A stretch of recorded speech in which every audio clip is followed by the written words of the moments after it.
बहुत समय पहले की बात है। मटा वैष्णो देवी टेम्पल के परम भक्त एक साधु थे, ध्यानु भगत।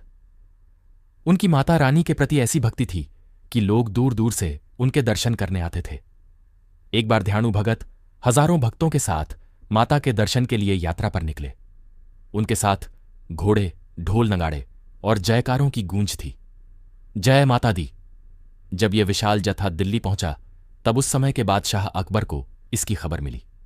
अकबर ने ध्यानु भगत को अपने दरबार में बुलवाया और पूछा, तुम्हारी माता में ऐसी कौन सी शक्ति है जिसके लिए इतने लोग दीवाने हैं?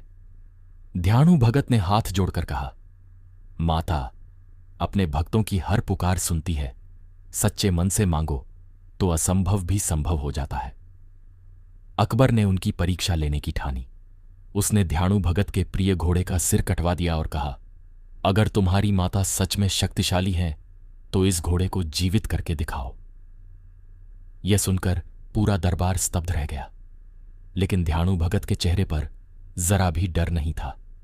वे माता का नाम लेते हुए वैष्णो देवी की गुफा पहुंचे और कई दिनों तक तपस्या करने लगे। उन्होंने रोते हुए प्रार्थना की, हे मां, आज आपके भक्त की लाज आपके हाथ में है।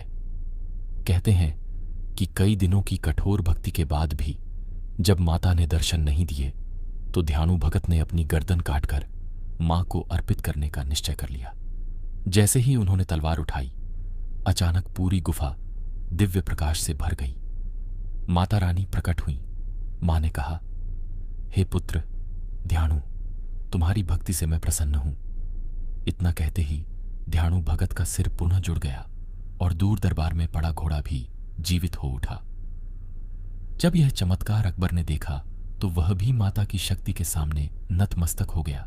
कहा जाता है कि इसके बाद उसने माता के दरबार में सोने का छत्र चढ़ाया। तभी से ध्यानु भगत की कथा भक्ति, विश्वास और मां की कृपा का सबसे बड़ा प्रतीक मानी जाती है। संदेश: सच्ची श्रद्धा और विश्वास से की गई प्रार्थना कभी व्यर्थ नहीं जाती। माता अपने भक्तों की रक्षा अवश्य करती हैं।